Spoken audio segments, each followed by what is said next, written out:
again. I know some of it's probably going to be difficult for you to answer, but take your time. We're in no rush here. We're not here to assume what happened. We're just trying to basically get a timeline of the events that happened and just tell me whatever you can remember. I don't expect you to tell us something that you don't know. That's all we're trying to figure out here. Because I just kind of wanted to start that.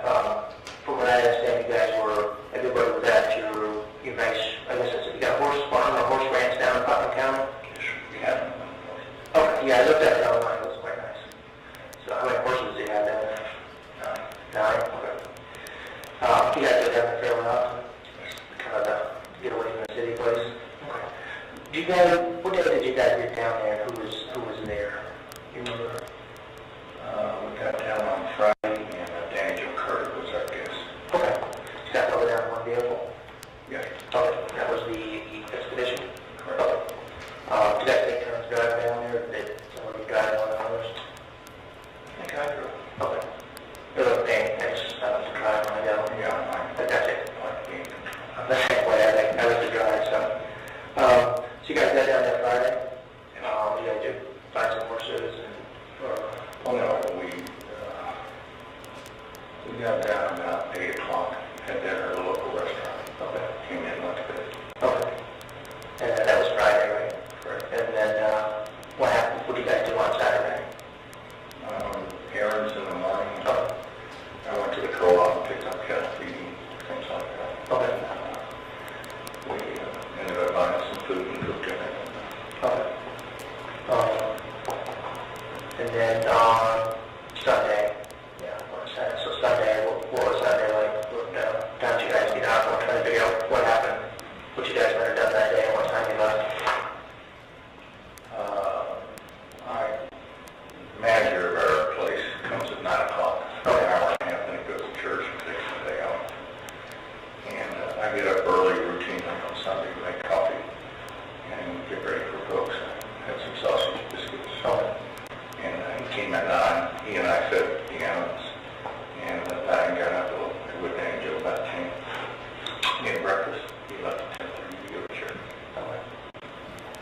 Did you guys do anything on Sunday? It's kind of a crash day. Laid around, watched some football recap stuff, and then left it then to, we belonged to Reynolds Plantation, and we left it then, went over, had a snack, get some balls, and had a tea time at 2 o'clock. Okay.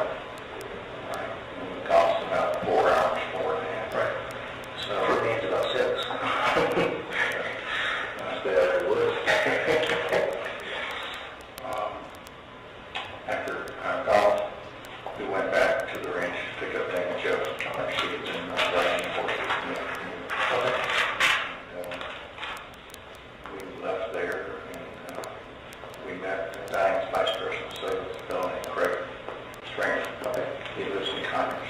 We met him a little long for dinner. Okay. They talked business, and we all had a meeting. Right. You guys have anything to drink? What were you eating? Diane ordered a bottle of wine. Okay. And red wine. Red wine. And wines. And anyway, Mr. Stringer and Danny Joe don't drink. They're Right. not free. So, she poured me a glass and poured us up a glass. Okay. And dinner came and we ate. Craig went home and we got in the car. Danny was driving. Okay. For obvious reasons. Right. She drove the rest of the way. Okay. Did you guys, I don't know if Longhorn July, did you guys take the bar with you, or did you leave it there? I'm not letting them. Okay, I didn't think Longhorn, so let's take it out. Okay. I don't know. Okay. Let them. Okay. How much was consumed? Just glass each, 2 glasses, did you finish the bottle between the 2 of you? Red wine gives me a headache. So I had a couple sips of the glass she poured, and then she free poured, whatever. But anyway, instead of me, she did that for her. Okay. And it made it when I left in the bottle. But I didn't. Right. We had a meal, and Mr. Stringer paid for it when we got up. Trying to go home and get to sleep. Okay. What time was that, you think you left again? 9:30. And then, we had to come home from there.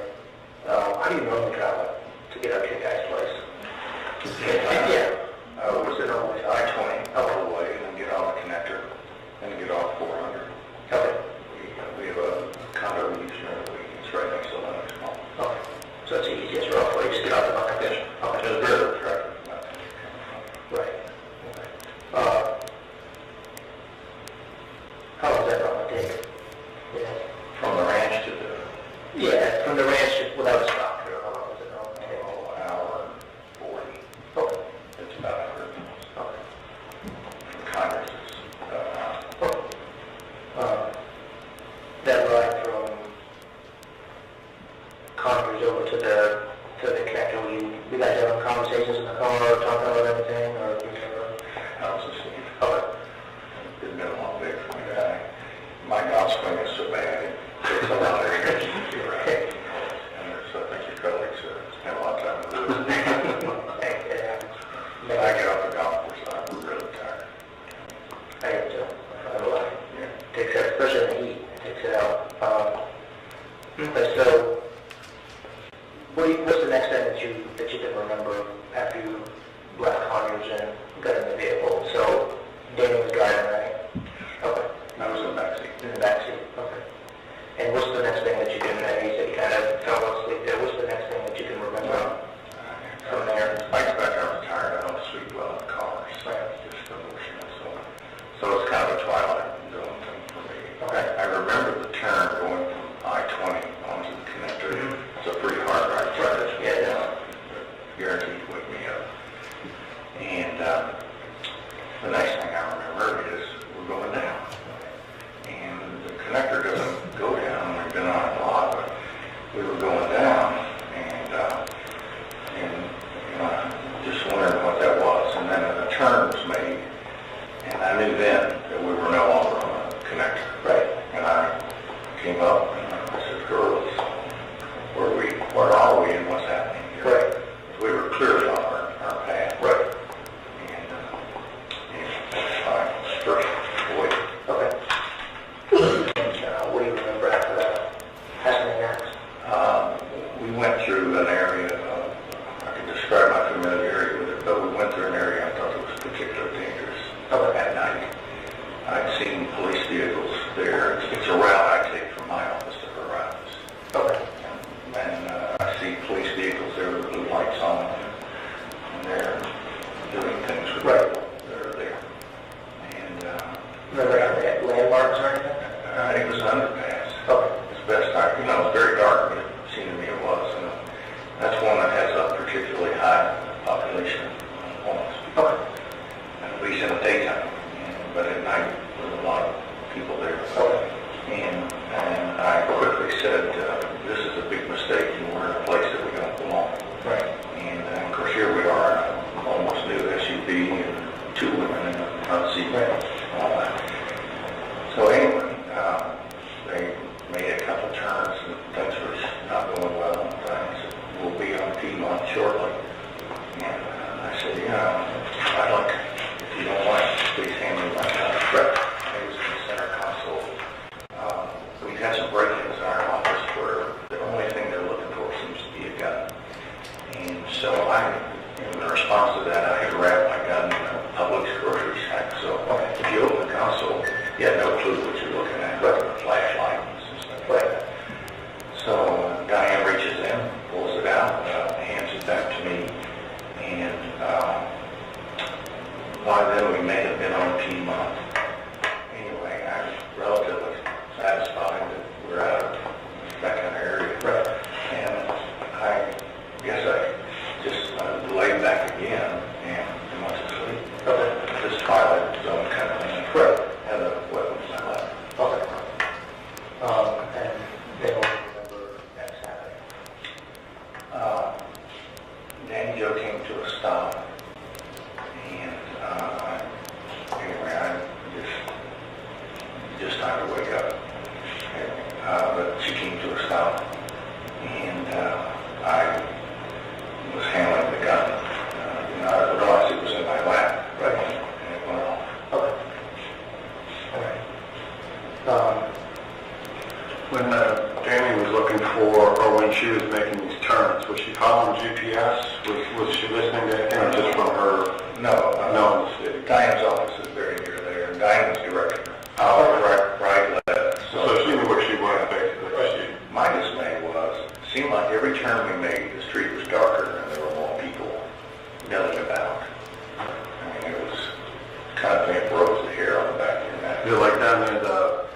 time shelter in that area there? I mean, Not sure I'm what trying to it think is. what ramp would be going down on the edge. Skirts around Brady somewhere. Oh, Edgewood. Edgewood, you gotta go back under the downtown connector. Because you think that might be the tunnel type there, and it's dark under there. That's the only old zone. Yeah, if you come up, if you come up of Edgewood, Station and on then the road. the trolley or whatever the big rip-off thing Right. is, Streetcar. the streetcar, Yeah. their garage is right there on Bell Street and Auburn and all that stuff down on that. Okay. All I know is when I kind of got my head up above, if you look out, Right. it was a scene that you didn't want to see. That's the only place I can think of that has an overpass on. Even on all the way up through. The rest of it's all open. Right, and I guess if you went underneath there, and then you made your way over to Piedmont, and then turned right. There were a couple of turns in there before. Yeah, there was some weird, you gotta drive around a streetcar. Candidly, I was busing, Right. and she said, we're almost to Piedmont. Right. Settle it down. Southern for north. So it's pretty much a straight shot north from there. On Piedmont? Yeah, yes, with that. I mean, I know do you know why, and just, if you don't know, I mean, I know you were speaking off, you know why she got off at Edgewood? No, he doesn't know where she got on. Right, that's where she got off. Yeah, Where the road is, we were going down. No, that's how you know you were going down, And that, again, it got... but you don't know why you were. Right, and it's, And Diane's kind of a control person, and she said, go down here and we'll take surface streets home. does she travel the surface streets to work? That you know of, off and on, depending on the highway traffic? No, but that's her neighborhood. Okay. Her office is that big smokestack, 225 Quarry Center. Yeah, but if it's smokestack that sticks on the highway? Or is that? Oh, okay. Yeah. Oh, she's right there by the, right across from the hospital there. Sort of her neighborhood. I guess she felt confident Right. going through there. But I could tell she hadn't been through there that hour. Right. Yeah. Okay, so, what do you remember after the gun was on? What later,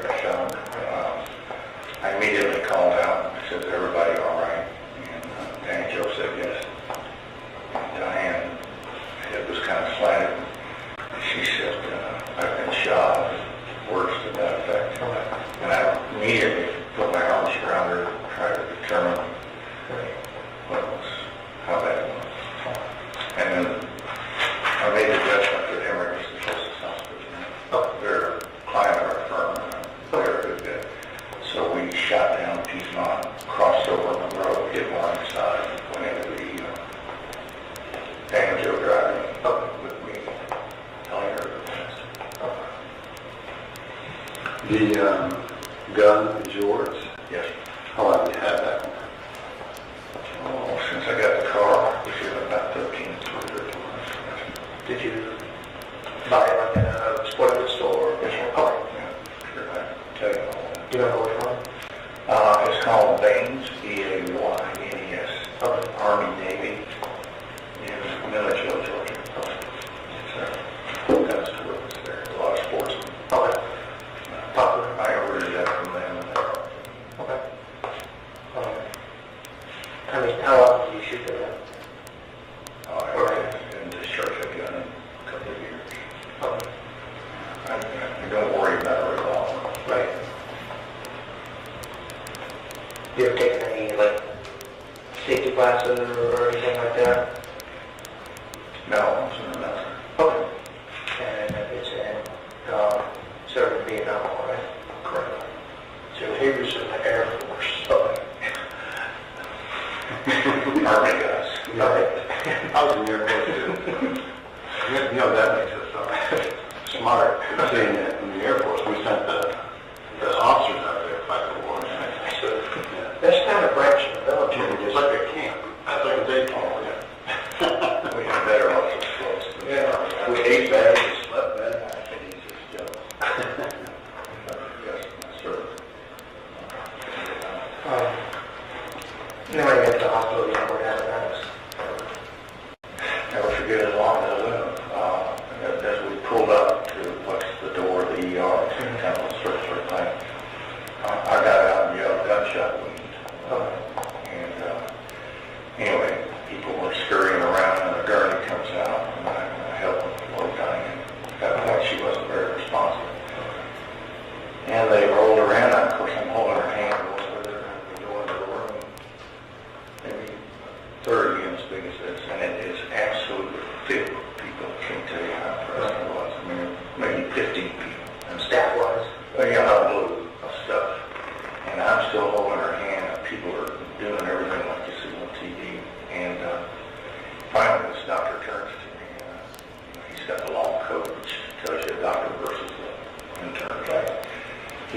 we don't have room for you anymore.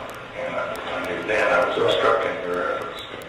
And I moved outside as quick as I could and just watched through the glass. The car, DJ's still in the car. The car gets valeted, so obviously that's Yes. and then, Danny Jo grabbed her purse and Diane's purse, which I guess that's in my hand, and just ran off, I guess, to the valley. I was there. and then we ended up with the car at the end of the night, or at the middle of the night, whatever. Well, I left my phone. I left everything. Danny Jo went back outside to get my phone. Right. So I could, again, Yeah, his gun was still in the car. oh yeah, I mean, I dropped it immediately and went right to it. Yes, sir. Did you get a chance to talk to the doctors at all, or anything that you can recall? Yes, there was, they brought us into the family room at the ER, and there was a female doctor with a name tag, and the whole thing's a blur. I think it was 40 or Hardy or something, a female. Okay.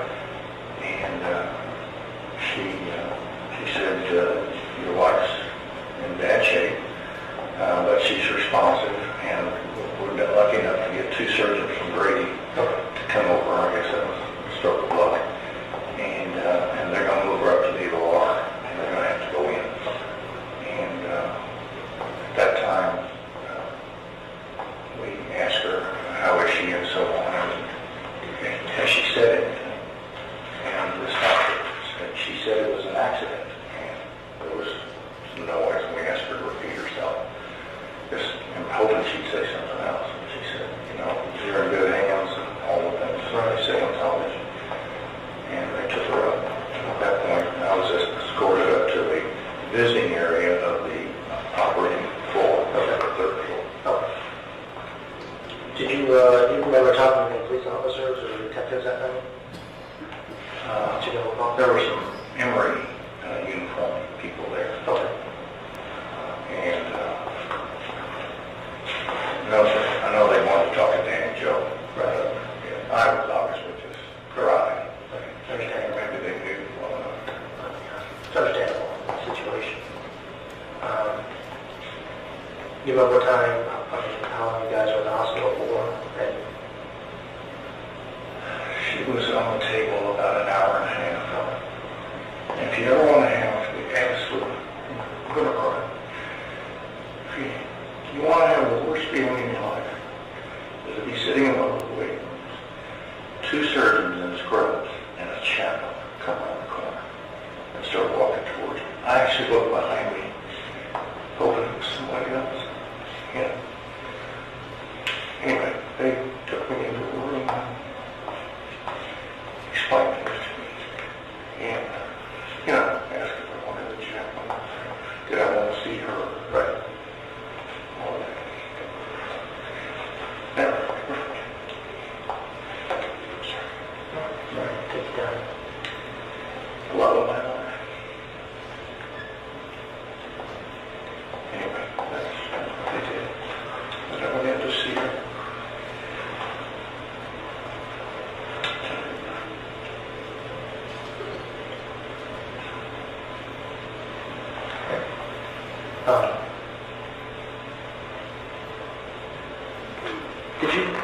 Did you get the, I think you mentioned that they have to treat you for a little bit of anxiety there with everything, the staff, or just to help you calm you down a little bit? I'm emotionally attached to this bracelet, but yeah, I was not doing well. Okay. And so I asked for some help, and the chaplain said I had to go through the. Did you give us the time on it? I really better not take it long. No, you don't have to. I'll take care of all that. I'll take that. We'll take care of that. All right. Anyway, I went down to the ER. I'd been a patient at Emory before, so they had my records and insurance. And got a physical there. Anyway, they processed me, and you know, the ER, you go about 4 different places. Anyway, I finally see a doctor, and he described something called Ativan. Don't know what that is. Never had it before.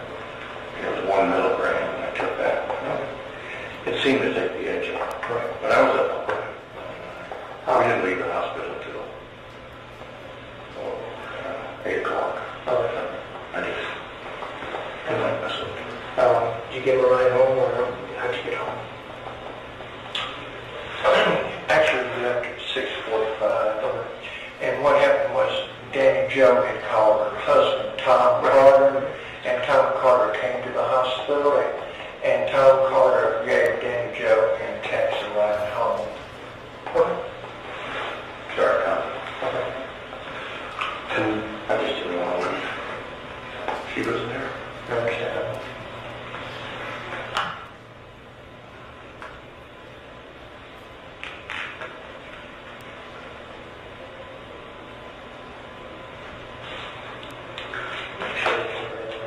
do you take any medication? This is background for you. Do you take any medications on a daily basis for, specific